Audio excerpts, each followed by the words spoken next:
Leyenda del Callejón del Muerto, Oaxaca de Juárez. En la primera calle de Morelos arranca en sentido diagonal y en dirección a la última de Matamoros un tortuoso y angosto callejón solitario y tétrico, que hace tiempo fue teatro de un misterioso asesinato y a la vez de un espeluznante suceso registrado momentos después de cometido aquel crimen, lo que motivó que se lo hubiese conocido desde entonces con el nombre de El Callejón del Muerto.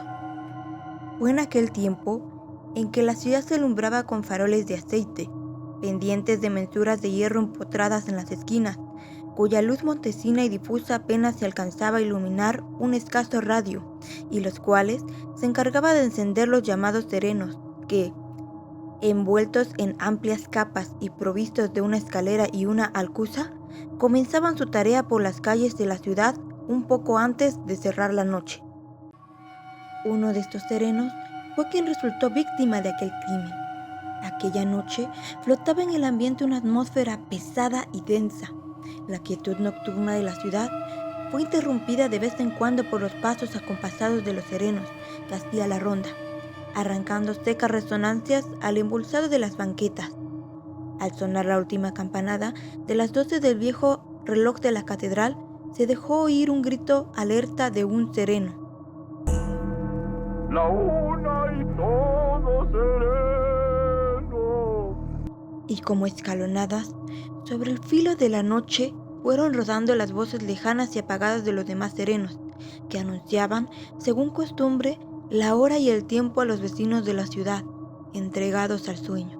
De repente, rasgando las imparables entrañas del silencio de aquel solitario callejón, partió un agudo y prolongado, un penetrante grito de agonía al que respondió el siniestro aullido de los perros de los contornos, aullido doloroso y lúgubre, que delataba al paso sigiloso de la muerte.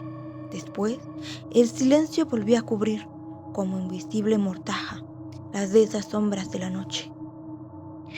Por el sinuoso callejón del 2 de abril, descendía a paso apresurado la silueta de un hombre que hacía bailotear a su diestra farol de mano. Era como una sombra que se movía y avanzaba velozmente, como si tuviese alas en los pies. Parecía no andar, sino deslizarse sobre el suelo, silenciosamente, sin el más leve rumor que delatara sus pisadas. Al llegar a las antiguas calles del Marquesado, hoy División Oriente, torció a la derecha, en dirección al templo de dicho barrio, y tocó la puerta del curato con recios e insistentes aldabonazos, que urgía imperiosamente la presencia del párroco. Después de un rato de estar llamando fuerte y retiradamente, el cura apareció en el umbral. «Vamos, hijo, ¿qué pasa? ¿Qué sucede?» «Disimule su merced lo imprevisto de la hora. En uno de los callejones de atrás de la Soledad ha sido apuñalado un hombre y requiere su confesión». «¿Cómo? ¿Y no se te ocurrió recurrir el auxilio del cura de la Soledad o el de San José?» «No, padre. El moribundo quiere que sea su merced quien lo oiga en confesión». «Bien, hijo, sus motivos tendrá.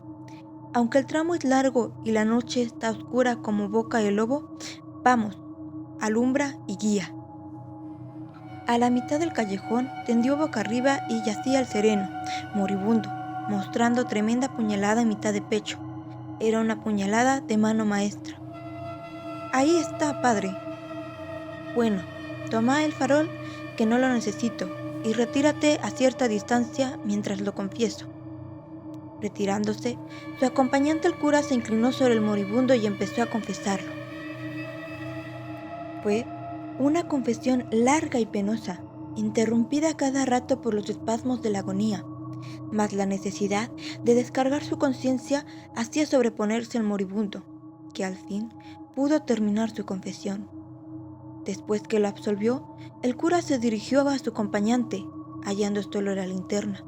Dio voces repetidamente llamándolo, pero nadie respondió. Intrigado por esta circunstancia y picado por la curiosidad de conocer quién era aquel al que había confesado en tan extrañas condiciones, Tomó el farol y volvió sobre sus pasos para examinar al difunto.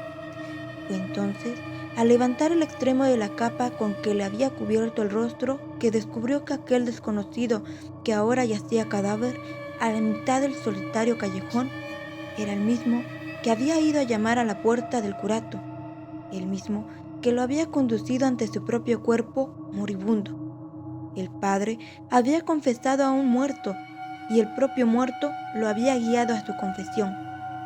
Sobrecogido de terror, con los cabellos erizados a tiendas y como pudo, porque no quiso volver a tocar la linterna que había ocupado el muerto, regresó al curato. Muchos días después, preso de una violenta fiebre, aquel buen cura, a quien no se sabe qué oculto y misterioso designio había escogido para participar en tan terrible lance, se debatió entre la vida y la muerte. No murió, pero funesta consecuencia de aquella espeluznante aventura, conservó por el resto de sus días una completa sordera en el oído con el que escuchó la confesión del muerto.